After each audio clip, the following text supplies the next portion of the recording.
Qu'est-ce qu'ils foutent en cuisine?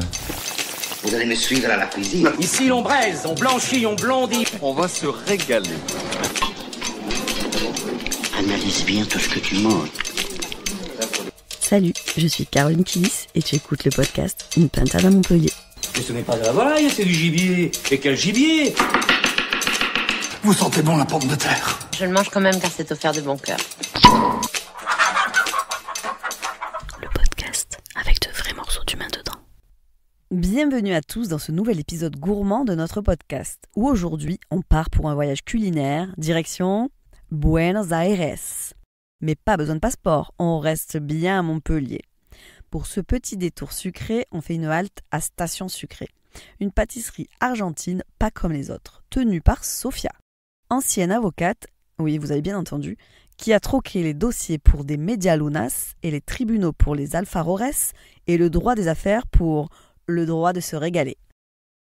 Imaginez un lieu coloré, pétillant, où le dolce de leche coule à flot et où chaque gâteau semble vous chuchoter en espagnol « viens me goûter ». Oui, je sais pas comment on le dit en espagnol. Des medialunas croustillantes aux alfarores fondants, en passant par des créations originales comme le choco torta, Sofia nous amène en plein cœur des saveurs argentines. Et attention, ici, les desserts ne sont pas juste jolis à regarder. Ils vous transportent directement dans les rues de Buenos Aires. Alors asseyez-vous confortablement, détendez-vous et laissez-vous envoûter par les histoires et les recettes de Sofia. Vous risquez de ne plus voir la gastronomie argentine et vos pâtisseries de la même façon. Au menu, chef pâtissière, gastronomie argentine, reconversion professionnelle, partage et gourmandise. Salut Sofia, je suis super contente de te rencontrer et de découvrir ton univers qui pour moi reste très nébuleux quand même, vu mes préférences plutôt salées que sucrées et que je n'ai aucune connaissance sur l'Argentine, mis à part que c'est un pays de l'Amérique du Sud, qu'on y parle espagnol, avec des symboles comme Diego Maradona pour les plus anciens, Lionel Messi, le tango, le maté, les empanadas, la sauce chimichurri. Donc voilà, tu vois, je suis assez limitée. Tu comprends ma joie de te rencontrer afin de m'ouvrir à cette culture bien plus riche que mes pauvres clichés et surtout de découvrir ta jolie pâtisserie Station Sucrée. Hola Sofia. Hola Caroline, ça va? Je suis très contente de ton invitation et d'être là aujourd'hui avec toi pour te faire voyager un peu en Argentine. Bah écoute, moi je suis très contente, déjà rien qu'avec ton accent, ça nous fait déjà voyager, donc c'est super sympa d'avoir pris du temps et de pouvoir nous expliquer un petit peu quelle est la culture argentine. Avec grand plaisir. À travers ta pâtisserie, à travers toute la cuisine que tu as pu faire. Écoute, je te laisse te présenter en quelques mots. Alors, moi, c'est Sofia, comme bien dit. Je suis en Argentine qui habite en France depuis 6 ans.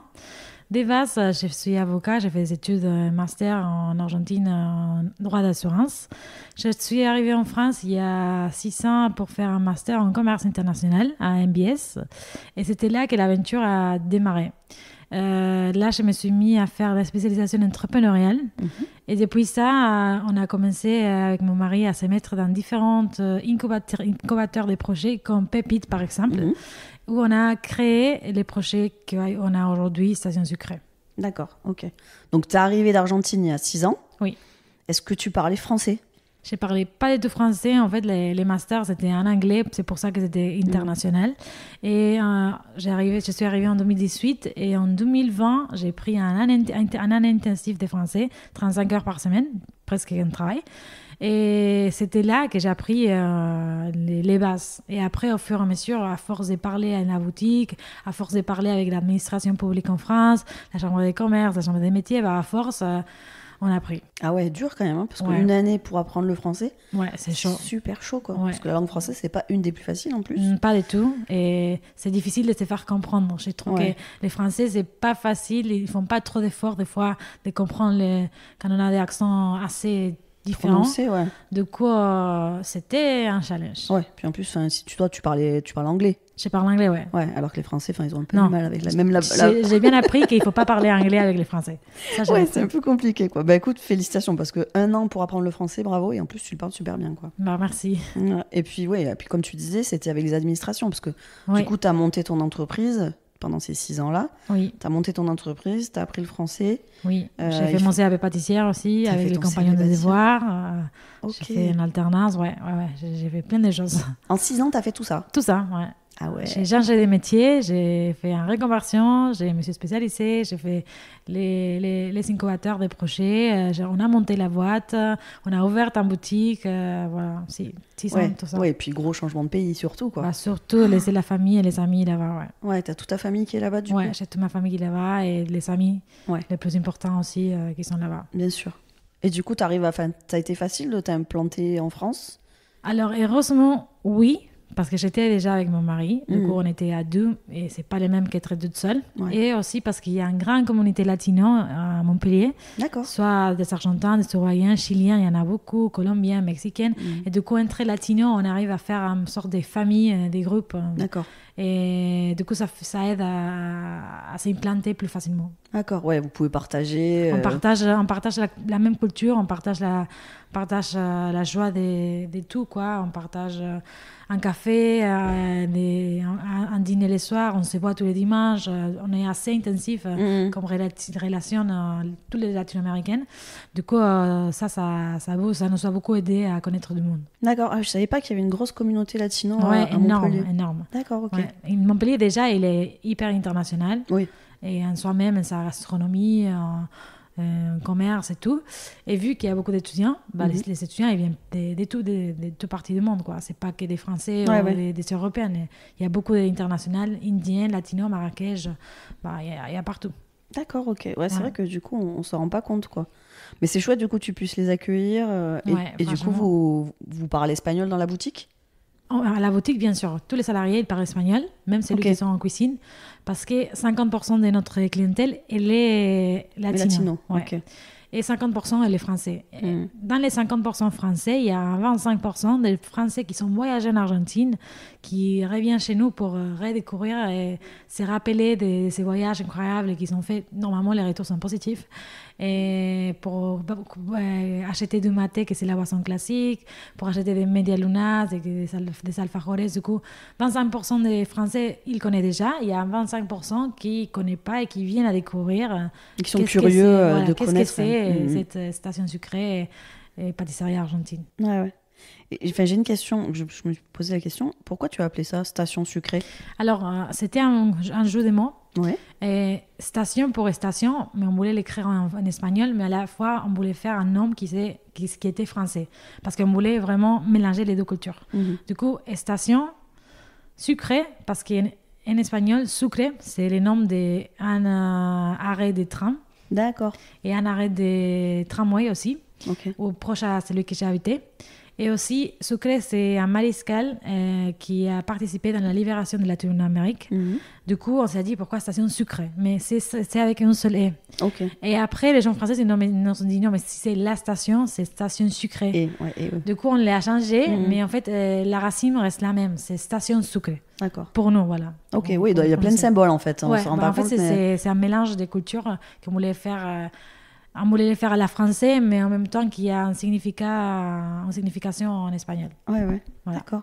Ouais, donc on retrouve, parce que c'est vrai que je me suis posé la question, mais après, quand on a déjà discuté ensemble, je me suis dit, oui, station, ça fait voyage, donc du coup, c'est chouette. Et sucré, bon, évidemment, la pâtisserie, mais aussi tout ce que tu nous racontes par rapport à la culture. C'est le nom d'une station de train et des métros en Argentine, très connu, et le nom de mariscal qui a participé à la libération latino-américaine. Ouais, c'est bien trouvé, bravo. Alors, pour ceux qui ne connaissent pas encore la pâtisserie argentine, est-ce que tu peux nous dire un peu plus sur ses spécificités et c'est ce qui la différencie en fait des pâtisseries françaises ? Alors, déjà, on part de la taille. La taille des gâteaux argentins et latino-américains en soi-même, c'est énorme. Ouais. C'est beaucoup, beaucoup plus grand que la taille des gâteaux français. On peut dire qu'il y a une petite pâtisserie française qu'on trouve dans n'importe quelle pâtisserie. C'est non, nous, la nôtre, c'est deux fois plus la française. Plus deux vers 3 fois que la française. Ouais. Ça, c'est une chose qu'on doit adapter quand on a commencé les pâtisseries, parce qu'on trouvait que les clients, ils ne finissaient pas. Mais ils ne finissaient pas parce qu'ils n'aimaient pas, sinon parce que c'était vraiment trop grand. Et ils n'ont pas l'habitude d'avoir... Ils n'ont pas l'habitude. Par contre, les latinos, oui, ils finissaient tout. Mais on doit ajuster un peu la taille par rapport à ça. Une autre chose, c'est nos pâtisseries sont beaucoup plus sucrées. Parce qu'il y a beaucoup plus de confiture de lait et de dulce de leche dans presque tous les gâteaux. Et ça devient au palais français qui n'aime pas trop sucré. Des fois, il y a des gens qui disent ça, c'est trop sucré pour moi. C'est pour ça qu'on a créé la gamme des pâtisseries fusion, où on fait des pâtisseries françaises, mais avec confiture de lait, mais pas autant que dans les gâteaux classiques. Ouais, tu twistes les pâtisseries françaises avec un twist argentin. Exactement, ouais. D'accord. Du coup, là, on retrouve une taille pareille à la taille française, mais avec un peu plus de dosage en sucre, mais pas assez comme la taille habituelle. D'accord. Une autre chose, c'est que nos pâtisseries sont beaucoup plus des étages, on va dire. On a toujours une garniture de confiture de lait, une garniture de crème, une garniture de meringue, par exemple, une garniture des fruits. Ouais, ils sont super hauts. Enfin, moi, je les vois sur Insta quand tu les fais, du coup. Ils sont longs. Et même, on a celui qui sont à base de crème, et même après, on a des autres qui sont à base des confitures de lait, où on a un étage confiture de lait, un étage confiture de lait, et ça arrive à 10 étages. Et tout ça avec un meringue italien, et c'est un bombe explosif. C'est génial, mais ouais, voilà. Pour les Français, c'est trop sucré. Trop sucré. Mais on a des options qui ne sont pas trop sucrées. Et du coup, on s'habitue vite, de toute façon. Hein, oui, il faut... En tout cas, il faut découvrir, il faut voyager un peu et connaître un peu l'autre culture. Ouais. Coup, non, mais bien sûr. Puis de toute façon, la sucrosité dans une pâtisserie, c'est un peu... Voilà. On est sur la tendance où on essaye moins de sucre. Oui. Mais c'est vrai que si on veut moins de sucre, on va aller dans une pâtisserie où ils proposent justement moins de sucre. Il y a beaucoup qui sont spécialisés sur ça. Et après, ça vaut le coup aussi de venir dans ta pâtisserie vraiment pour découvrir. Nous, en vrai, ce qu'on veut, c'est garder l'originalité de nos pâtisseries pour les faire découvrir comment ils sont en soi-même. Bien sûr, ouais. Tu occidentalises pas trop. Non. Du coup, tes pâtisseries, c'est si on vient, déjà par rapport à ta communauté qui vient parce que 50% latino. Elle veut retrouver les goûts d'Argentine. Donc, et puis toi, pour faire voyager les gens, pour leur montrer vraiment à quel goût ça a, et s'ils partent là-bas, qu'ils se rendent compte que ça se goûte là. Quoi. Mais comme je te disais, on a une gamme de pâtisseries fusion où on retrouve moins de dulce de leche et plus de goût français. Ouais, non, c'est bien pensé. Mais du coup, ça te fait combien de références ? Aujourd'hui, on a 60 références. Mais on n'a pas tous les mêmes jours, on va dire. Tu fais tourner les recettes. D'accord. On fait tourner les recettes, surtout pour que l'équipe ne s'ennuie pas, mais avec 60 références, ils ne s'ennuient pas. Vous avez le temps de l'année. On a le temps, Et surtout parce que, franchement, les gens ils pensent qu'en Argentine, il n'y a pas trop de pâtisseries. Ah oui, moi, j'aurais pas dit. Qu'est-ce qu'il y a de spécial ? Mais en fait, on a plein de gâteaux qui n'existent pas ici. Et que des fois, les Français, ils trouvent, non, mais c'est pas une pâtisserie. Mais pour nous, oui, ça, c'est une pâtisserie. Des gâteaux comme ça, à base de crème, à base de meringue. Et du coup, franchement, quand on commence à analyser les cahiers des recettes, on est déjà à 60 références. Oui, c'est énorme. C'est beaucoup. Ouais. Parce que même en France, on en a quand même beaucoup. Je sais pas exactement combien, mais ça me paraît déjà pas mal, quoi. C'est pas mal, ouais. Tout à fait. Et tout à base souvent à base de dulce de leche. Ouais, très souvent à base de dulce de leche. Les seuls gâteaux qui n'ont pas de dulce de leche, on a des cheesecakes à la façon argentine, que c'est pas style New York, c'est un autre type de cuisson. Oui, parce que normalement, le cheesecake, nous en France, on le cuit pas. Ouais, vous le cuisez pas. Mais par exemple, les cheesecakes New York, normalement, il est cuit. D'accord. Mais les nôtres, il est cuit, mais différemment au cheesecake New York. D'accord. Et dans nos cheesecakes, il y en a 3 qui n'ont pas de confiture de lait, qui sont en face des fruits frais, fruits rouges, mangue, passion et coco. Du coup, là, il n'y a pas de confiture de lait. Mais dans le reste, même dans les tartes à fraises et dans les tartes citron, on met un petit point de dulce de leche. Ouais, pour avoir ce petit goût pour découvrir, en plus. Ouais. Donc vous êtes à fond sur le dulce de leche. À fond, ouais. On passe presque 500 kilos par mois. 500 ouais. Ça fait un temps chaque mois. 500 par mois ? Ouais. C'est énorme. Ouais, c'est énorme. C'est fou. C'est énorme. Mais on passe des sauts de 7 kilos là, tous les jours. Hein, ouais. Ah ouais, d'accord. Et est-ce que tu peux nous expliquer justement qu'est-ce que c'est le dulce de leche ? Parce que nous, on connaît le caramel, sucre et eau. Caramel, ouais. Mais le dulce de leche, du coup, ça se fait comment ? Alors, déjà, les caramels, comme on en parlait tout à l'heure, tu as bien dit que c'est des lots avec du sucre qu'on laisse caraméliser.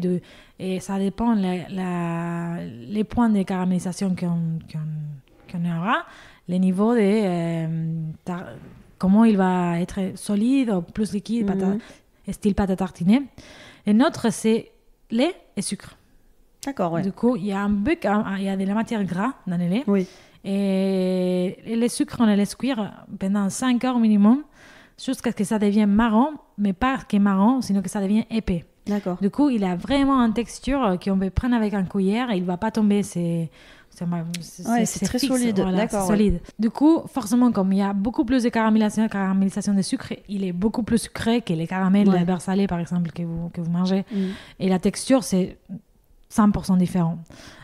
Du coup, les dulce de leche, c'est ça, c'est notre classique. Nous, on les mange aussi comme pâte à tartiner, mais beaucoup plus dense, avec des fromages blancs. Mais ouais, les dulce de leche, c'est pour nous les classiques au petit déjeuner, les classiques pour les gâteaux, les classiques pour les goûters. Dolce de leche, matin, midi et soir, quoi. Voilà, c'est ça. D'accord. Et du coup, c'est argentin. C'est argentin. L'histoire dit qu'il y avait un général qui avait demandé à la femme qui travaillait pour lui de faire des chauffés de lait avec un peu de sucre. Du coup, la dame, elle a oublié les laits et les sucres. Et du coup, normalement, là, il a apparu les dulce de leche. Alors, ça, c'est notre histoire à nous, les Argentins. On ne va pas s'approprier du titre parce qu'après, il y a des problèmes. Mais les Chiliens, ils ont son histoire. Les Brésiliens, ils ont son histoire. À Colombie aussi, Uruguay aussi. Ok, d'accord. Du coup, on ne va pas se plaindre, mais nous, on a notre histoire qui dit que les dulce de leche, il était né en Argentine et on valide ça. Et donc, eux, du coup, mangent aussi du dolce de leche. D'accord. Ouais. Tous les pays qui sont autour de l'Argentine. Par exemple, Uruguay, ils mangent les mêmes que nous, mais Chili, c'est plutôt comme vous, c'est un peu plus liquide. Voilà. Et Brésil aussi, c'est un peu plus liquide. D'accord. Et Colombie aussi, voilà. Mais tout le monde connaît les dulce de leche. D'accord. Voilà. Ouais, moi je ne connaissais pas, enfin c'est ce que je te disais la dernière fois, mais pour moi moi je l'ai connu dans les pots de Häagen-Dazs. En fait, oui, tu m'as dit, quand ça arrivait en France avec la glace dolce de leche, quoi. Et tu avais bien aimé? Depuis c'est ma préférée, quoi. Ouais, tu sais que nous à la boutique, on fait dans l'été, là on a arrêté, mais on fait des glaces dolce de leche pour faire une boisson qui s'appelle affogato. Du coup, c'est un boule de glace avec un shot d'espresso et c'est trop bon parce que la glace c'est au dolce de leche et c'est nous qui les faisons. Donc ça fond sous le café? Ça fond sur le café. Non, ça fond. Le café fait fondre la glace. Voilà, c'est ça. Et quand tu les manges, tu as un glace tout froid, mais tiède ou au café. C'est trop bon. Et aussi, ce que je voulais te dire, c'est qu'à la boutique, on vend des pots de confiture de leche à tartiner. Ouais. Ok, donc vous vendez en boutique. Ouais. Ok, c'est cool ça. C'est bon à savoir aussi. Si et du coup, bien sûr que je viendrai. Et du coup, t'en vends beaucoup? Des pots de dulce de leche? Oui, on vend beaucoup. Surtout pour comme je te disais, on les mange au petit-déj avec une tartine, avec fromage blanc. Surtout pour les étrangers, les latinos qui viennent et disent « Ah, ça, il me faut. » Ou il y a des gens aussi qui viennent « Ah, je vais faire un gâteau à la maison, il me faut. » Oui, pour faire de la pâtisserie, du coup. Voilà. Ok. Ouais, t'as dû convertir quelques-uns au dolce de leche. Il y a plein de Français qui maintenant viennent acheter des dulce de leche. Mais c'est sûr. Quand t'as goûté le dolce de leche et le caramel que nous on a l'habitude d'avoir, qui est très liquide, très coulant, mais c'est vraiment pas la même texture et pas le même goût. C'est pas la même texture. C'est deux choses différentes. C'est pas un qui est meilleur que l'autre. C'est vraiment deux choses différentes. Et nous, on est partant pour le dolce de leche. Tu m'étonnes. Après, on parle du coup toujours de pâtisserie, évidemment. Quels sont les classiques de la pâtisserie argentine que l'on retrouve chez toi? Bon, moi, j'ai pu voir qu'il y avait des medialunas qui ressemblent un petit peu à des croissants. Je dis bien qu'ils ressemblent. Oui. Et les alfajores, si je ne me trompe pas. Alfajores. Avec la rota. La rota, que se prononce. Ça. Donc, les alfajores qui ressemblent, eux, par contre, à des petits macarons. Ouais. Donc, est-ce que tu peux m'en parler? Parce qu'apparemment, je pense que c'est un petit peu les spécialités. On va dire, les medialunas et les alfajores, c'est deux produits qui sont des stars en viennoiserie et en biscuits secs. Après, on a les gâteaux frais aussi. Mais je commence par les medialunas, que c'est un... Je sais pas si je te l'avais dit la dernière fois, mais on a participé au concours des Euro Gourmand l'année dernière. D'accord, non? On était finaliste sur la catégorie croissant. Ok. Et du coup, la medialuna, c'est un peu comme un croissant, mais qui a de miel, de sève et du lait à l'intérieur. Du coup, ça change de la recette de croissant. Après, on fait un entourage à base du beurre, 100%. Et ces tourages, c'est vraiment comme les tourages français. Ouais. Sauf que quand on va venir rouler nos croissants, on va les plier et on va les coller entre eux. Du coup, quand ça va pousser, les croissants, ça va la media luna va se développer en soi-même, mais il va rester collé à l'autre media luna qui se développe. Du coup, ça devient brioché. D'accord, ok. Du coup, on retrouve une texture de feuilletage, mais qui est beaucoup plus brioché à l'intérieur. Et tout ça, on les met à la fin en sirop à base de vanille de Madagascar. Du coup, ça reste croustillant et badigeonné du coup avec... pas de gelée, non, c'est pas de gelée, c'est des sirops. Badigeonné. Additionné, oui, ok, ça marche. Et on fait ça, et ça reste du coup un couche croustillant et sucré en même temps. Et les croissants, il est déjà sucré des vases. C'est pas comme les croissants français qui est un peu neutre. Notre, il est bien, bien sucré. Et franchement, on a eu beaucoup de retours que les media luna, c'est meilleur que les croissants. Après, bon, je laisse tout le monde décider ça, mais nos clients, en vrai, on a converti pas mal de gens des croissants à media luna, et du coup, il vient maintenant, il dit « Ah bonjour, j'avais 2 media luna », et voilà. Ouais, d'accord. Ouais. Parce que c'est vrai que le croissant français, c'est plus beurre. Enfin, du coup, on a plus l'habitude. Vraiment, c'est croissant au beurre. Maintenant, il y a des croissants qui ne sont pas forcément au beurre. Mais on sent vraiment plutôt le goût du beurre. Là, media luna, c'est plutôt, voilà, on va ce côté un petit peu sucré, parce qu'il va être badigeonné, du coup, de sirop de vanille. Et après, à l'intérieur, de la miel. Il y a du miel. Donc, du coup, ça va être plutôt quelque chose de sucré. Donc, et ça, vous le mangez le matin, normalement? Ça, non. On mange le matin, on mange pas toute la journée, mais on mange le matin et on mange l'après-midi. Et ce qui est drôle, c'est qu'en Argentine, c'est pas comme ici. Vous achetez des viennoiseries par une pâtisserie. On va dire. Oui, on achète un et puis ça suffit. Ouais. Vous arrivez à la boulangerie, et un pain au chocolat et c'était bon. Nous, on arrive et c'est au moins 6 ou 12. On dit, on a un demi-douzaine de medialunas ou un douzaine de medialunas et des pains au chocolat, voilà. Et ça n'existe pas en Argentine. Mais c'est pour toute la famille.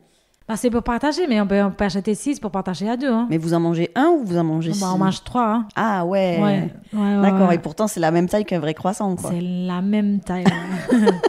Ce week-end, par exemple, j'étais chez une amie à Valencia et il achetait 12 et on était 3. D'accord, ouais. Du coup, voilà, on a mangé 12 à 3. Hein, ouais, vous êtes gourmand, quoi.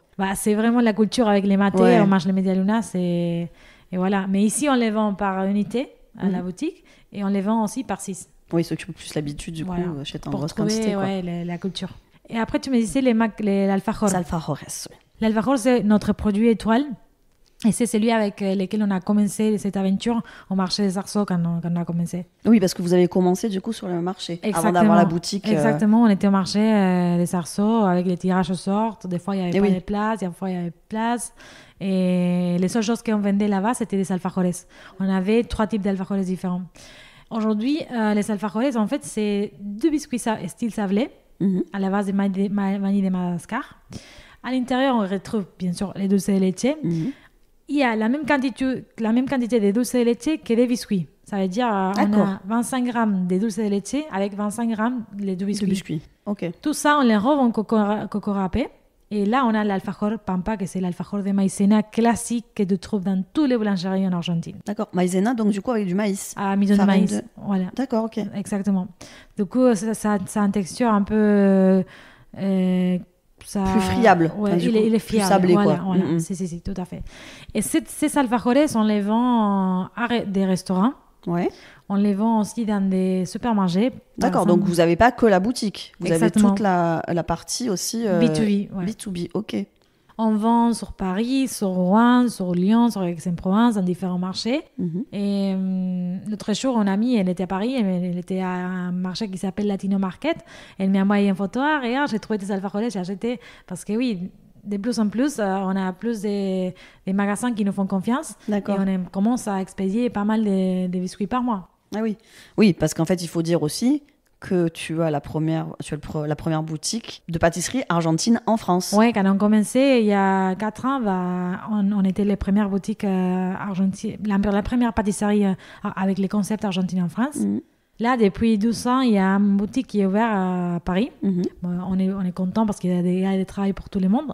Mais ce n'est pas le même concept. Nous, on est sur un concept plus développement des boutiques, plus B2B, pas rester que dans la boutique. Oui, pas qu'une seule boutique, quoi. Voilà. Eux, c'est plutôt de la boutique, ils vendent que Voilà. du surplace, quoi. Exactement, Vous tout avez sur place. une production qui est à la boutique, mais aussi vous importez vers les autres villes. Exactement. Et pas que les gâteaux, on fait aussi, pas que les alfajores.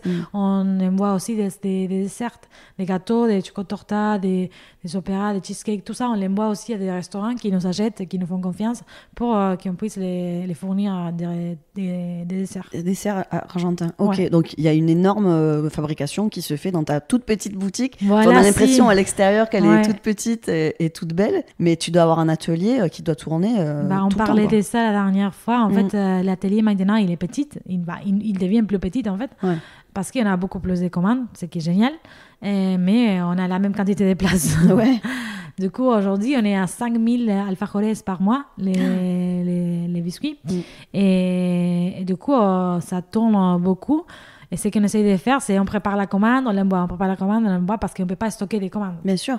Mais avec la nouvelle boutique, on aura plus de place pour travailler dans les laboratoires pâtissiers et ça va nous aider encore à développer plus les côtés B2B. B2B, ouais. Oui, alors la première boutique, je crois on l'a pas dit, mais du coup, elle est dans la rue de l'université, Ouais, à côté de la fac de droit. Exactement, Enfin, tout en l'angle. bas, elle fait un angle à côté de la fac des droits, c'est les 33 rue de l'université. Ok. Et la nouvelle boutique, La nouvelle boutique, c'est rue Chamoulin, où il y a la fontaine à côté Oui. de la chambre des commerces. Tout en bas, c'est le premier local qui se voit là. d'accord, ok.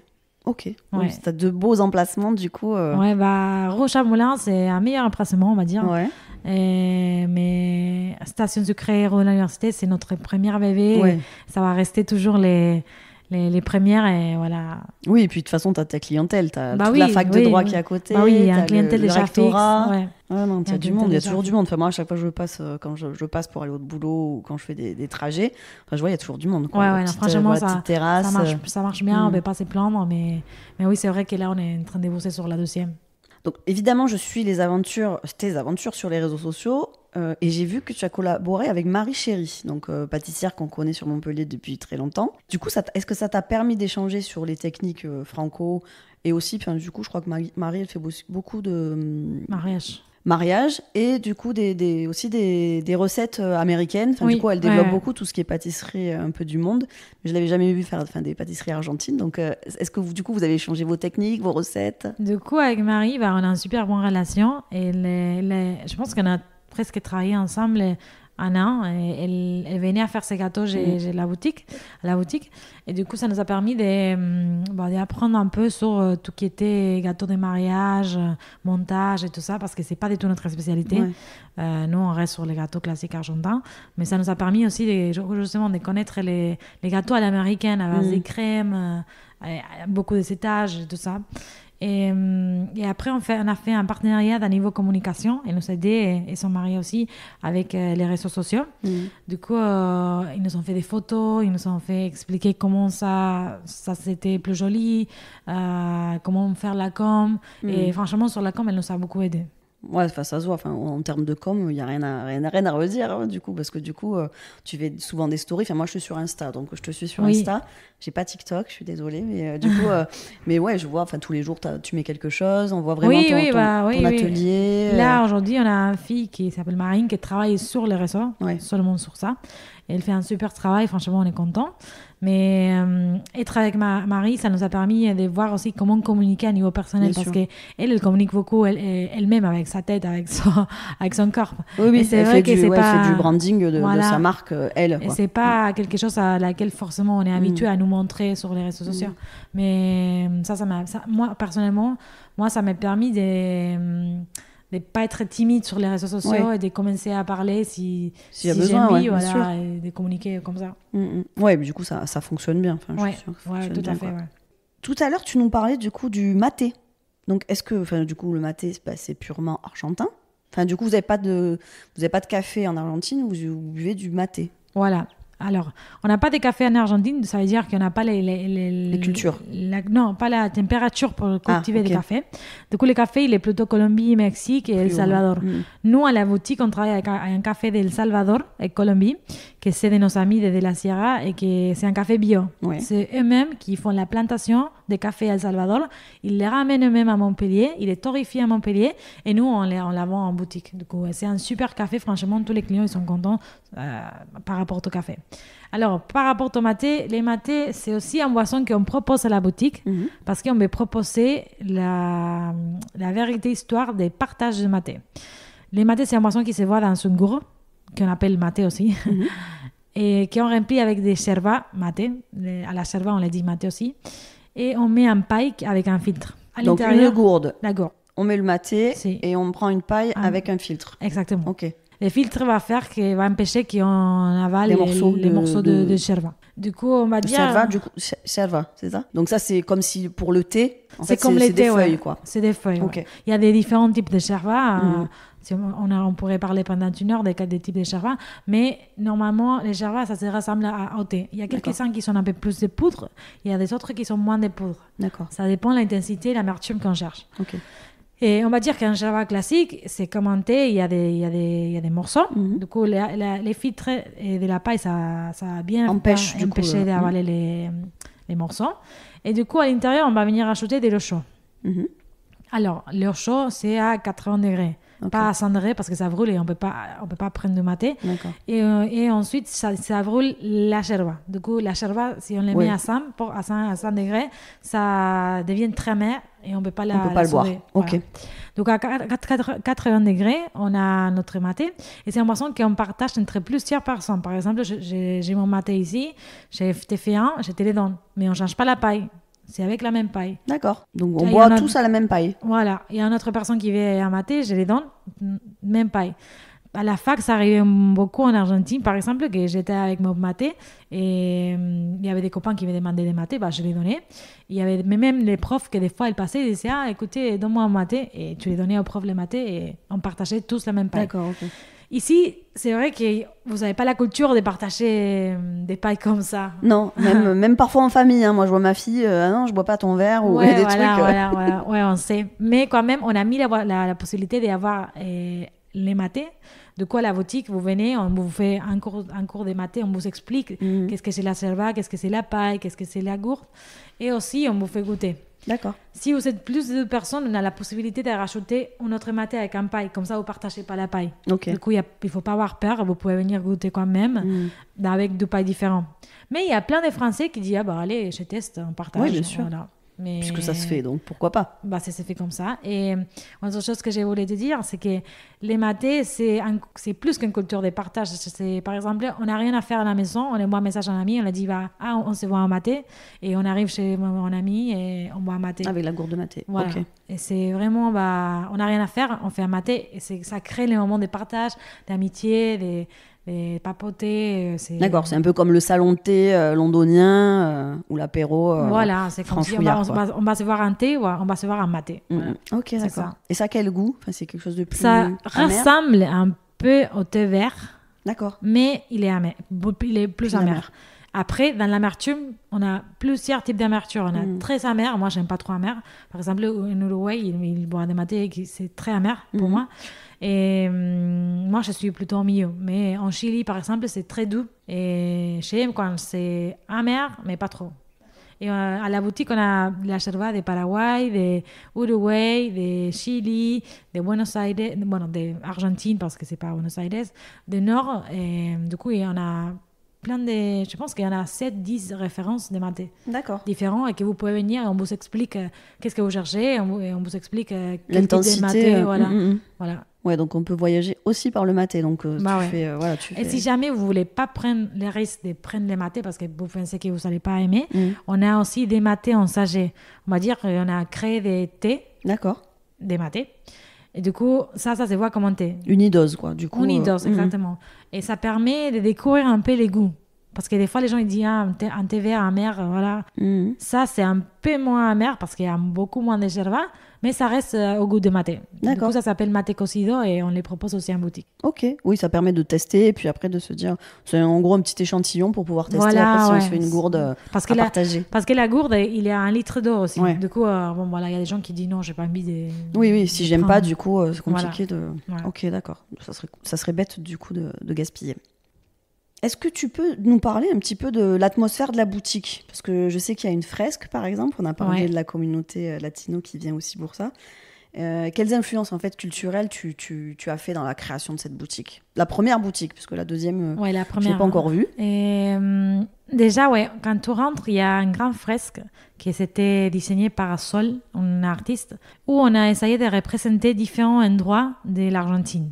Par exemple, dans ces fresques-là, et on a la Boca, on a l'Obelisco, on a les ponts de San Antonio de Arico, on a les baleines du sud, on a les nord, la montagne de cette couleur au nord.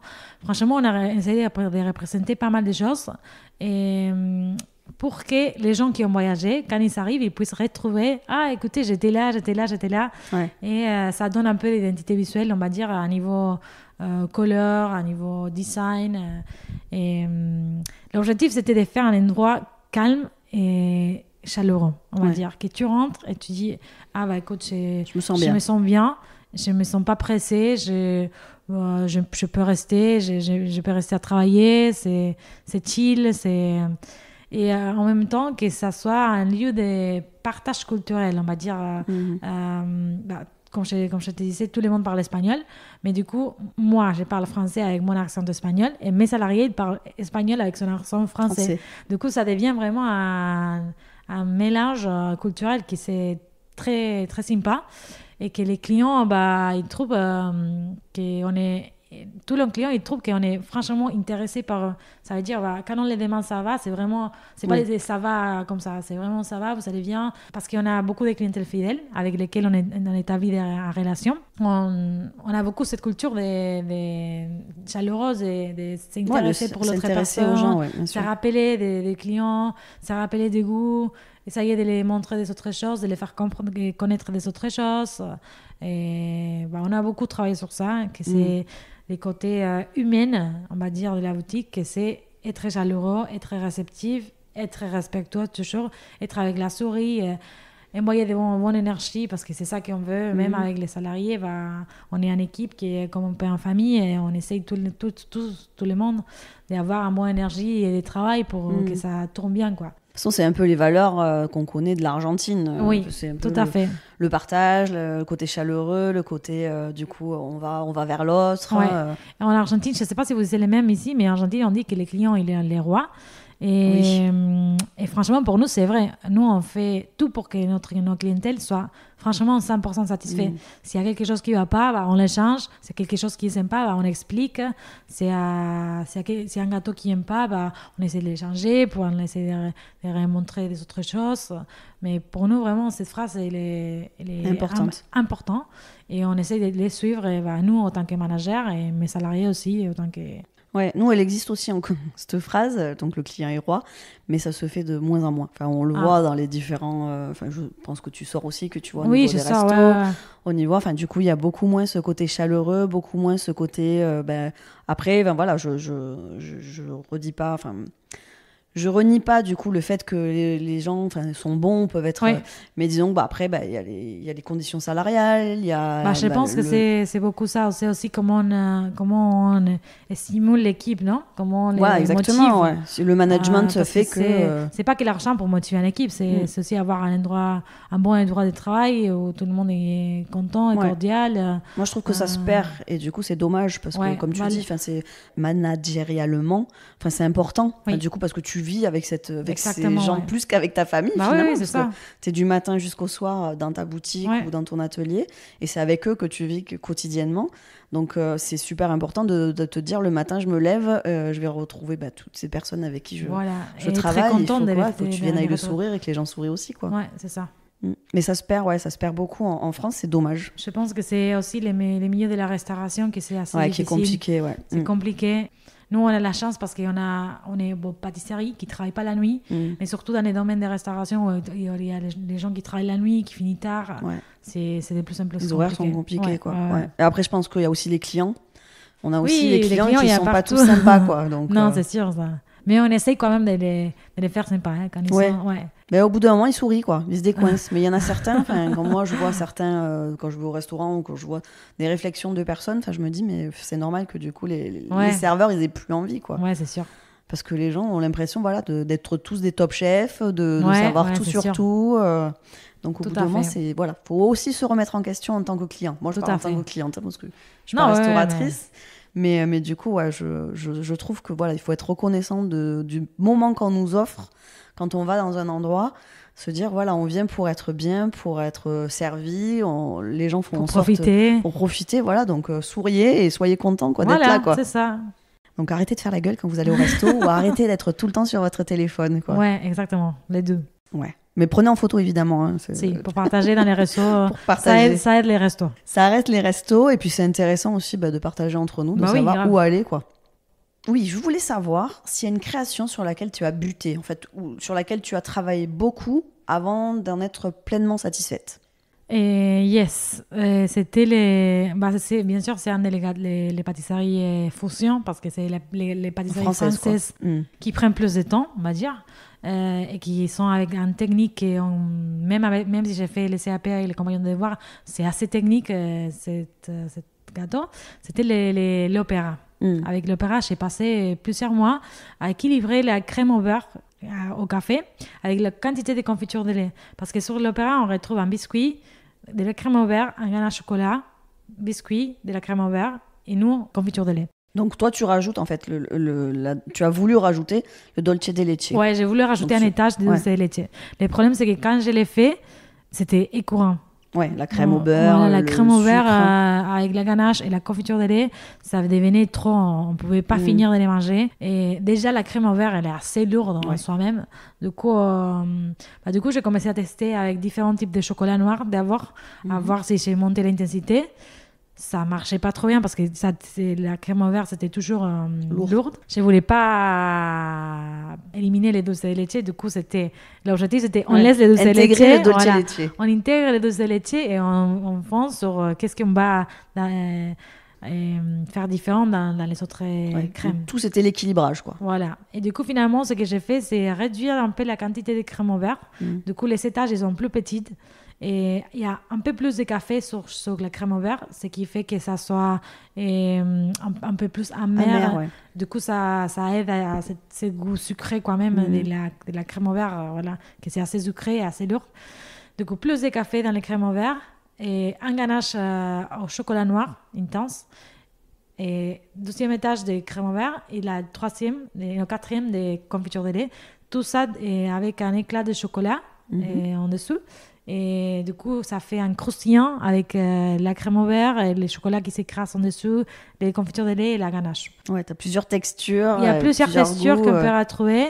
La portion, franchement, elle est généreuse quand même, mais elle est moins courante. Et bon, voilà, c'est un gâteau qui aujourd'hui, elle est devenue un de mes préférés parce que j'adore la crème au beurre moi-même. C'est pour ça que c'était si difficile de la doser aussi, parce que moi, j'aimais bien. Et j'adore la confiture de lait. Et du coup, là, on a chocolat, crème au beurre, confiture de lait, boum, tout qui est parfait. Là, tu t'es fait plaisir, là. Voilà, c'est...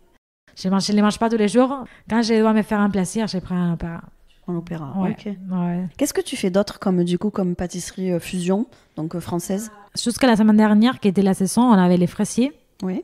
Avec un cœur de confiture de lait, un crème diplomate à la vanille. Après, dans ces moments, on a des tartes à la framboise et au myrtille avec confiture de lait. Du coup, il y a une crème pâtissière à l'intérieur et confiture de lait. Et après, en hiver, on fait les choux au dulce de leche. Ils sont trop bons. Et on fait les Buenos Aires Brest, qui c'est une création qu'on a aussi été finaliste dans les concours Eurogourmand dans la dernière, dans la catégorie pâtisserie, que c'est Paris-Brest, mais revisité, où à la base, au lieu d'avoir des nougats, c'est pas des nougatines, des crèmes en noisettes, on met de la confiture de lait. Du coup, on fait un crème avec la confiture de lait, et c'est ça qui fait les tours de Buenos Aires Brest. Les gens, ils nous disent, ça fait loin Buenos Aires Brest, mais bon, voilà, si, ça fait loin, mais on l'a créé, et il est trop bon, franchement. En hiver, c'est un des plus vendus aussi. D'accord. Après, on a la tarte Manofi avec confiture de lait, c'est aussi incroyable. Et on a la tarte meringue citron avec confiture de lait. Bon, bien sûr, on a l'opéra. On a des éclairs au chocolat. Et il y a un glaçage Roger avec un ganache chocolat à l'intérieur et des cœurs de confiture de lait aussi. D'accord. Et quoi d'autre on a? Bon, pour le moment, on a ça. Ouais, de toute façon, vous faites tourner au fur et à mesure. Ouais. Tu fais par rapport après, aux saisons. on a un qui est génial, qu'on le fait en hiver aussi. C'est les macarons royaux avec macarons maté, un ganache au chocolat blanc et de la crème en citron. D'accord, donc tu fais les macarons. Il y a les alfarores d'un côté, et là tu fais mais c'est un biscuit gâteau. macaron. C'est un gâteau, tu Gros. sais, les gros macarons. D'accord, ok. Au maté, citron et chocolat blanc. D'accord. C'est génial celui-là. Maté, citron, chocolat blanc, ça marche bien ça. Ouais, ça marche bien. Et en termes du coup de pâtisserie argentine, donc on a parlé des alfajores, les medalunas, et du coup il y a quoi d'autre, comme nom que tu peux avoir? Là, on a la chocotorta, que c'est un des plus vendus. En fait, c'est des biscuits chocolat qui viennent d'Argentine, parce que c'est spécialement avec ces biscuits qu'on fait. Et en fait, c'est un gâteau assez classique, mais qui est devenu les classiques argentins, et qui est le gâteau d'anniversaire pour tous les anniversaires. Il y a quelqu'un qui fait un chocotorta. Du coup, c'est des biscuits trempés dans du café aussi. Okay. Avec un crème au fromage blanc et dulce de leche. Et du coup, on fait des étages. On fait un étage de biscuits trempés dans le café, un étage avec la crème, un étage avec biscuits, un étage avec la crème et un étage. Du coup, ça devient 4 couches comme ça, avec confiture de lait et crème. Du coup, ça devient lourd, mais c'est un des plus vendus. Les gens, ils adorent. D'accord. Et tu les vends par part ou tu les vends par... Non, c'est tous les gâteaux qu'on propose en boutique sont mini individuels. Individuels, ouais. Après, on a la génoise argentine qu'on l'appelle bizcochuelo, que c'est aussi un gâteau d'anniversaire où nous, on les fait aux fruits rouges. Du coup, en été, c'est fruits rouges, en hiver, c'est chocolat. Du coup, on a un ganache bien épais en bas avec confiture de lait, crème fruits rouges, des fruits rouges et un ganache bien épais et décoré avec de la crème. Ah, génial. Du coup, celui-là, c'est avec beaucoup de crème, mais c'est classique. Après, on a notre brownie argentin, que c'est franchement incroyable pour les gens qui aiment les brownies. C'est un brownie tout mou, avec des noix, confiture de lait et coup de meringue italien. Ah oui, que tu tires. On tire, ouais. Et du coup, quand tu les manges, il est tout souple, le meringue, et il devient franchement incroyable. Ouais, le brownie est super moelleux du coup. Ou le brownie, c'est des noix de pécan aussi du coup? Des noix, ouais. Okay. Exactement. Et après, on a les cheesecakes dulce de leche, bien sûr, parce qu'il fallait avoir un dulce de leche, et qui est très bien vendu. Il a des têtes, voilà, ça c'est les classiques. Ouais. Qu'on a. Après, on a les rogel, par exemple, que c'est celui que je t'ai parlé avec 10 étages, mais on les fait aussi en hiver, parce que c'est quand les gens ils mangent plus qu'en été. Le meilleur appétit. Voilà. Il n'y a pas le summer body, donc du coup... C'est exactement ça, ouais. On peut hiberner. Après, on a aussi la tarta ricotta, que c'est un gâteau en fait, qui vient de l'Italie. La dernière fois, je t'ai raconté que 60% des Argentins, ils sont des descendants... Des originaires italiens. Ouais. Je m'inclus aussi. Et du coup, cet gâteau, il a été revisité en Argentine. En fait, en Italie, quand tu voyages, tu la retrouves qu'avec une couche de confiture. Et quand tu viens en Argentine, on a 2 couches. Ça veut dire il y a un biscuit et à la ricotta, il y a un autre biscuit. C'est une sorte de cake fermé. Et ça marche très bien à la boutique parce que c'est pas trop sucré. C'est généreux et c'est gourmand, quoi. Ouais, c'est étonnant, Ça, c'est un gâteau qu'on fait beaucoup. Ok, ouais, c'est les origines italiennes du coup qui ressortent. Et après, on a aussi des options véganes et sans gluten, toujours. Ah, c'est bien. Ouais. D'accord. Donc, si quelqu'un vient et qui dit j'ai problème avec le gluten, il peut trouver toujours quelque chose, quoi. Les gluten, il y a confiture de lait. Ouais. C'est bien à savoir. Et les sans gluten, les végans, il n'y a pas de confiture de lait, mais c'est un gâteau au citron ou il y a un gâteau pistache. Ça dépend les jours, ça change. Mais ils sont trop bons quand même. D'accord. Ouais, mais du coup, vous t'en fais plusieurs. Oui, c'est pour ça que j'ai dit et tout, donc ils peuvent venir. Ils sont pas pas dégoûtés, mais je veux dire, ils savent qu'ils pourront trouver toujours quelque chose. Ils pourront avoir leur surprise. On essaie de s'adapter pour tout le monde, en fait. Ouais. Pour que tout le monde puisse venir à partager un moment et voyager un peu. Ouais, mais c'est pas évident parce que dans certaines boutiques, du coup, ils cuisinent pas forcément pour les véganes ou pour les sans gluten. Donc, ils ont toujours la même référence. Toi, tu proposes du coup plusieurs références qui tournent au fil de l'année, quoi. Voilà, c'est ça. Et du coup, là, on a parlé beaucoup de pâtisserie, on vient de parler un peu d'Italie, donc évidemment, je me tourne sur le fait que tu proposes aussi une gamme, donc un menu pour le déjeuner, avec des options salées. C'est ça. Est-ce que tu peux nous parler un petit peu de ces plats? Bien sûr, on a un menu du jour, toujours, que ça change un peu. Tu as quoi dedans, du coup, le menu du jour? Par exemple, aujourd'hui, c'est wraps au poulet, à escalope poulet, avec sauce chimichurri, que c'est de la sauce classique. Comme dessert, il y a un pasta frolla aujourd'hui à base de pâte de coin. Et en boisson, il y a soit de la citronnade tomatée. D'accord. Mais c'est des plats qui changent. Ok, donc menu du jour, c'est le plat, le dessert et une boisson. Les boissons, ouais. Ok, et c'est le prix? Si je ne me trompe pas, c'est à 10 €. Ok, 10 euros? Ouais. Ok, d'accord. Ouais, comme on est dans son rôle étudiant, franchement, c'est... Vous adaptez le quoi. prix, ouais. Ok. Donc, quel genre de plat tu proposes le midi? Ouais. En plat, on a les petites assiettes où on a les chipas, par exemple, que ça commence. C'est des petits boulets à la manioc et fromage, que c'est originaire du nord de l'Argentine. Ça, c'est des petits bougets, mais il y a des gens qui mangent ça. Et aussi, à Brésil, ils le font. Ça s'appelle chipas. Après, on a les croissants qu'on parlait tout à l'heure, avec confiture, Medialunas, du coup. avec tomate fromage pour les végétariens, au jambon fromage pour les non-végétariens. Ça, c'est aussi un classique. Les medialunas, on les mange soit avec confiture de lait, soit salé. D'accord, donc même s'il y a du miel dedans... On les mange avec jambon fromage et c'est sucré trop, salé, trop y a pas de bon. souci. Ouais. Voilà. Okay. Et après, en petite assiette, on a les quiches, mais qui ne sont pas des quiches à la française avec beaucoup d'appareils et œufs. Nous, c'est vraiment garniture. Il y a des quiches épinards. Ça s'appelle... bon, il y a un nom en espagnol, ça va venir. Il y a un quiche épinard et il y a un quiche maïs, que c'est humita, ça s'appelle. Et on a ces deux références en quiche, mais il faut savoir que ce n'est pas des quiches français, vraiment. C'est vraiment beaucoup de garnitures avec du maïs mixé, où on peut trouver la texture. D'accord, on n'est pas sur de l'œuf et du lait ou de la crème. Non, pas du tout. Ok, c'est plus la garniture, quoi. On est dans une garniture bien dense et dans différentes textures qu'on peut trouver, comme les feuilles d'épinards, comme les grains de maïs. Voilà. D'accord. Après, on a les sandwichs, que c'est aussi les classiques argentins, que c'est à la milanesa et scalopolé à la milanesa. Ouais. En milanaise, l'Italie, quoi. Voilà, nous on les dit milanesa. Et on a trois options. On a les classicos, que c'est un mayonnaise maison qu'on fait à base de chimichurri. Les chimichurri, c'est la sauce qui est classique argentin. Après, on a les cheto, que cheto en argentin, ça veut dire top. Classe. Ouais. Ah, d'accord, ok. Classe.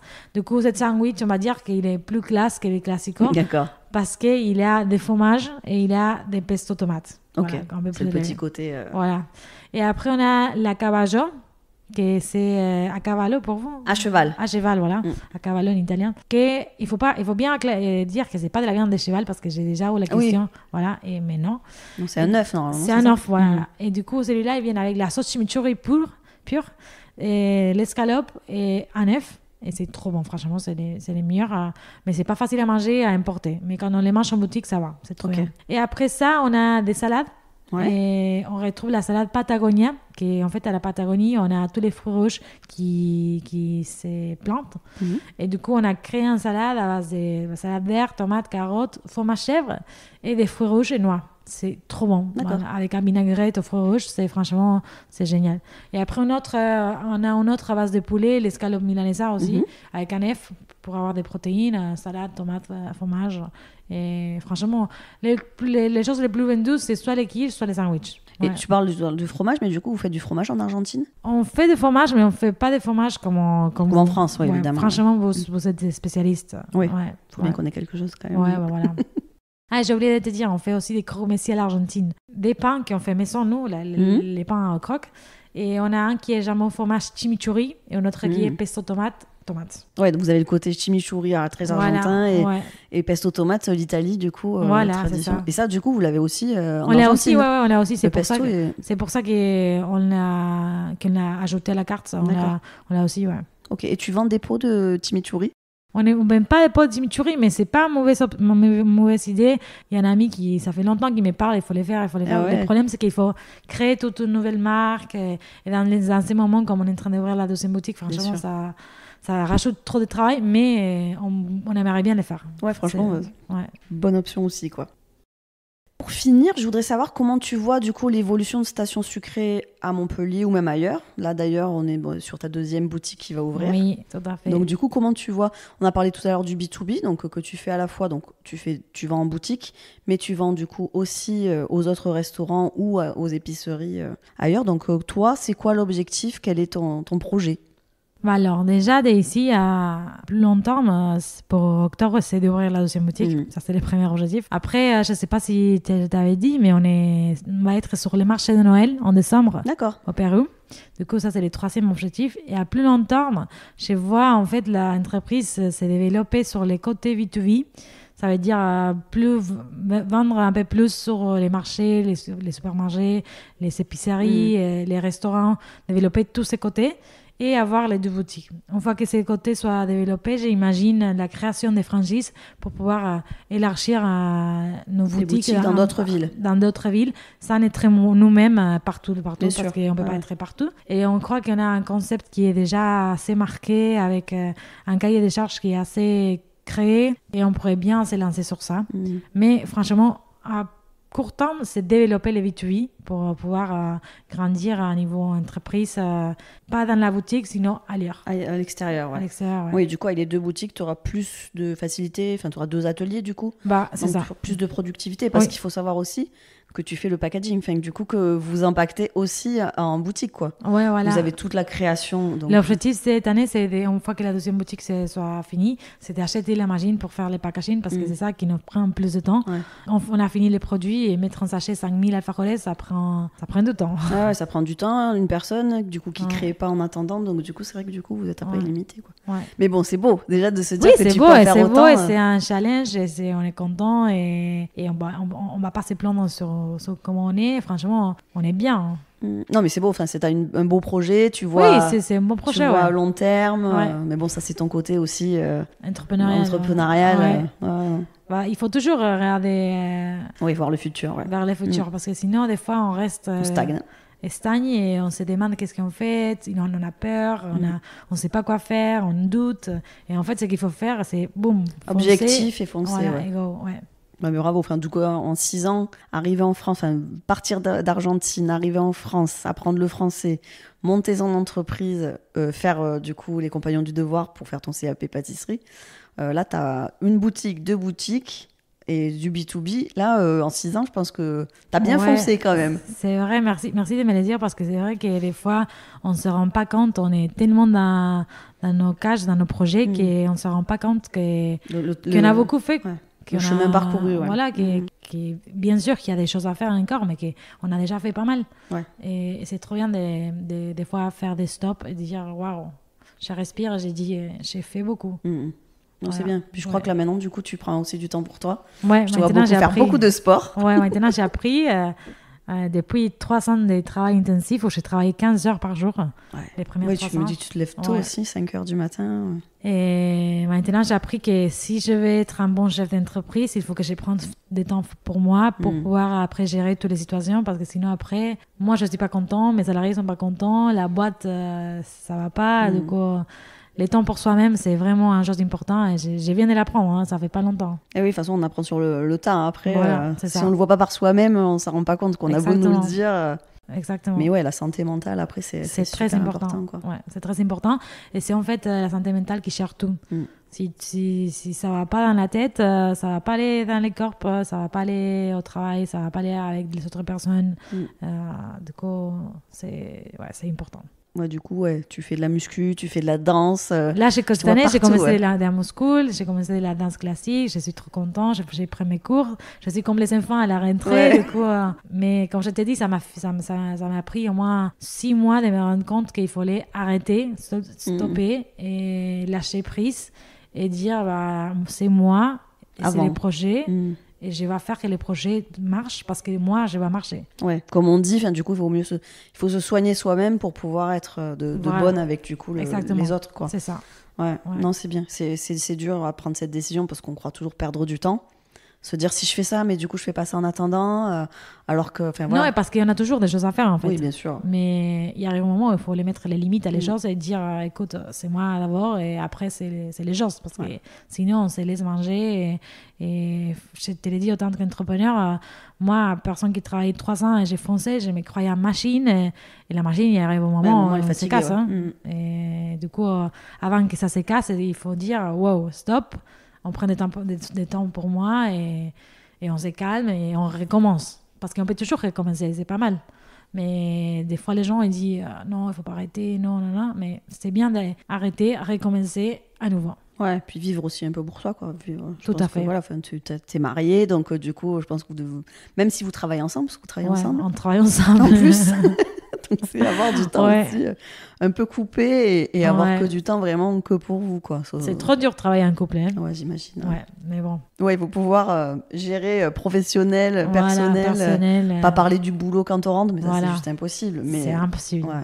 Parce qu'on arrive au boulot, on a tous les affiches sur les nouvelles packaging, les nouvelles boîtes. Et ouais, du coup, c'est... Ouais, mais d'où l'intérêt d'avoir ces moments pour soi, des moments pour soi, pour son couple, etc. Oui. Donc, pour vraiment Tout à fait. pouvoir cloisonner les différentes choses, quoi. Mais c'est un travail, c'est sûr que c'est pas évident. C'est un boulot à faire, mais il faut le faire. Ouais, t'as raison. Ok, eh bien écoute, pour en savoir un peu plus sur toi, je voulais savoir si t'étais plutôt sucré ou plutôt salé, du coup. La réponse est facile, je suis plutôt sucrée. D'accord. J'adore le sucré.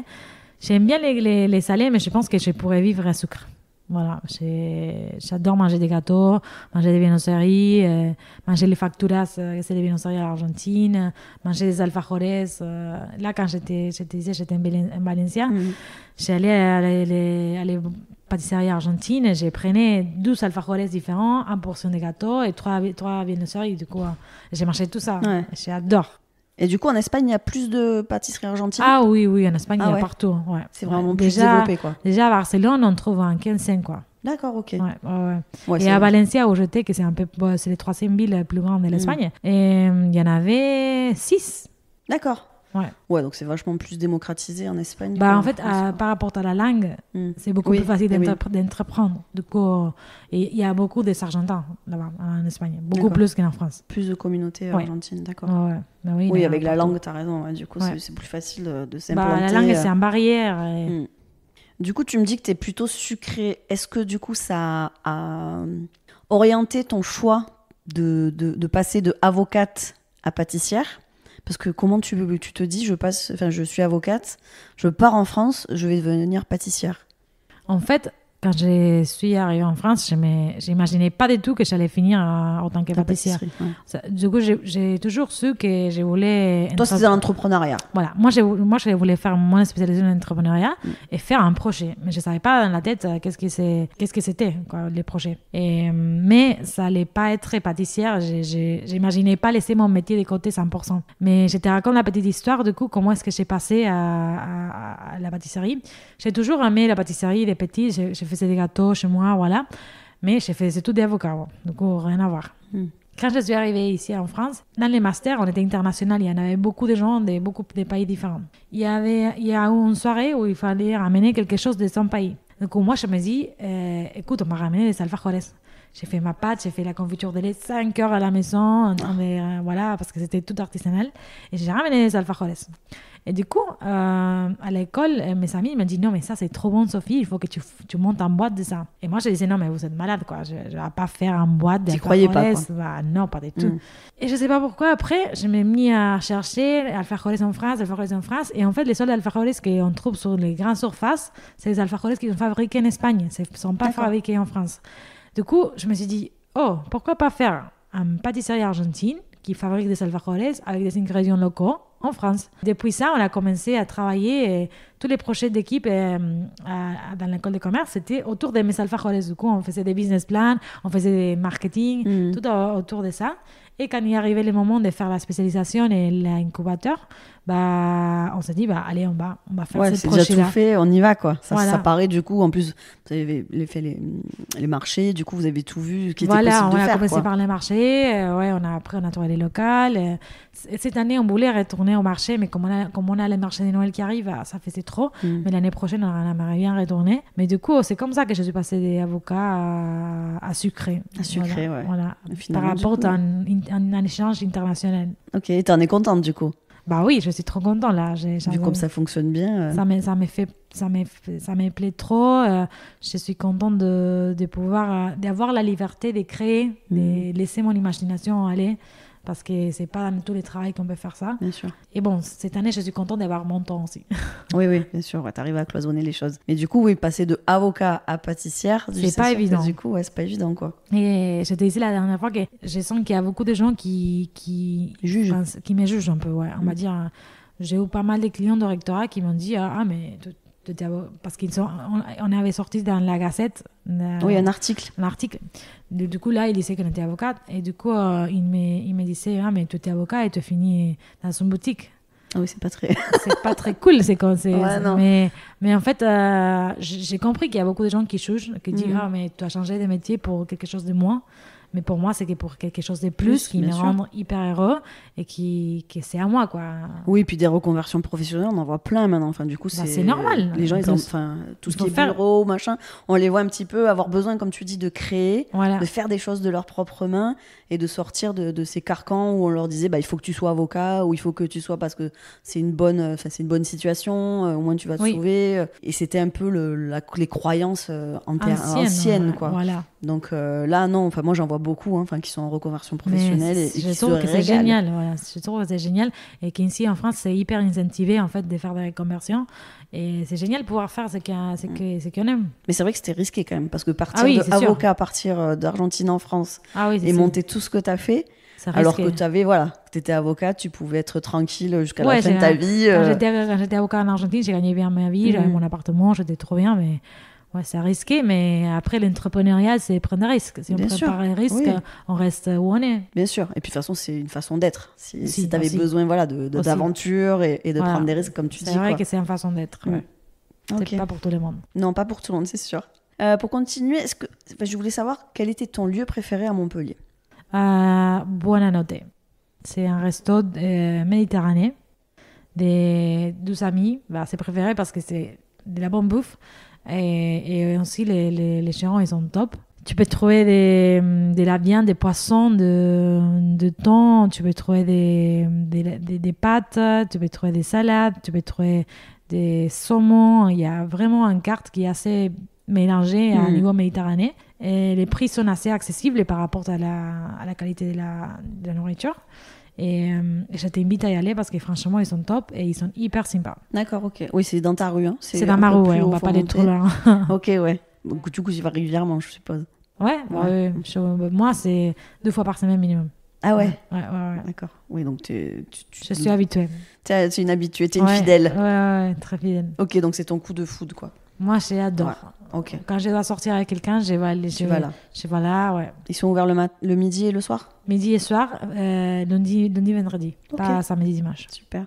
Donc, et je voulais te poser une question, mais peut-être que c'est la même. Mais si je devais interroger un autre chef, qui c'est que tu me recommanderais ? Là, je te conseille un autre chef que je ne connais pas, mais j'aimerais bien aussi le connaître. Du coup, si tu l'interviews, ça ferait l'occasion de connaître. Il y a un resto qui est ouvert, ça fait pas longtemps, il s'appelle Mamie. Il est dans la place à côté de la Préf. J'ai essayé déjà toutes les assiettes. Ils sont tous bons, mais c'est différent. À Buonanotte, on va dire, on est dans une gastronomie un peu plus gourmet, mais accessible, on va dire. D'accord. Parce qu'à rapport prix aussi, ça reste très accessible, mais c'est beaucoup plus gourmet. D'accord, on est sur de bistronomie, quoi. Voilà, okay. Tous les plats sont bien soignés, sont bien présentés. J'ai trop aimé, j'ai goûté toute la carte. Du coup, je te conseillerais d'aller les voir pour qu'ils te racontent un peu plus où c'est. C'est vrai. Des imaginations. Ouais, c'est vrai que je les ai vus sur les réseaux, je les ai vus sur Insta, du coup je me suis abonnée très vite parce que j'ai vu la qualité justement de leurs assiettes et c'est vrai que ça m'a donné envie d'aller voir. Mais je constate que tu es une gastronome, du coup tu fais beaucoup de restos. Oui. C'est chouette de se donner le temps du coup de pouvoir faire. En fait, la vérité c'est comme je cuisine tous les temps à la boutique, chez moi il y a rien, je cuisine pas. Ah oui, du coup tu cuisines pas chez toi. Du coup je cuisine pas chez moi, c'est la vérité. Si je cuisine, c'est des choses très basiques. Ouais, on sort beaucoup pour se permettre de connaître des restaurateurs, faire des relations. Voilà. C'est comme ça qu'on a beaucoup d'amis qui sont des restaurants. Voilà. Ouais, puis de toute façon, comme vous êtes toute la journée enfermés dans l'atelier, c'est vrai que ça fait du bien aussi de pouvoir un peu sortir. De voir ce qui se passe ailleurs, et puis comme tu dis, de rencontrer d'autres personnes, quoi. Tout à fait. Écoute, je te remercie pour le temps que tu m'as donné. Merci à toi pour l'invitation. La promesse du coup du début où tu me proposais de voyager, écoute, elle est accomplie. Parfait. J'ai vraiment voyagé. Tu m'as donné envie de plus connaître la culture argentine. Génial. Déjà, même si tu m'as donné un très bel aperçu. Je suis super contente de te rencontrer enfin parce que du coup, on se connaissait pour les réseaux. Beaucoup sur les réseaux, ouais. Mais voilà, moi je suis heureuse de rencontrer une si belle personne que toi. Merci beaucoup. Et passionnée comme tu l'es, parce que tu es quand même hyper jeune, je trouve. Ouais. T'as quel âge Je viens de faire 30. Tu viens de faire 30 ans, hein, ouais, Ouais. voilà. J'ai commencé à mes 26. Ouais, t'as commencé à 26 ans, Ouais. Station Sucrée. Station Sucrée, ouais. Donc du coup, t'as déjà un très beau parcours. Et ben écoute, je te souhaite le meilleur encore pour ta deuxième boutique et puis tout ce que tu vas entreprendre pour le B2B. Merci beaucoup, c'est hyper gentil. Merci pour l'invitation et à très bientôt à la boutique. À très bientôt à la boutique, c'est promis. Ciao, ciao. Et voilà, notre voyage au cœur des saveurs argentines touche à sa fin. Un immense merci à Sofia de nous avoir ouvert les portes de Station Sucrée, ce petit coin de Buenos Aires en plein cœur de Montpellier. On a découvert ensemble les secrets du dolce de leche, goûté avec des mots les medialunas dorées et exploré les histoires et les traditions qui se cachent derrière les pâtisseries de Sofia.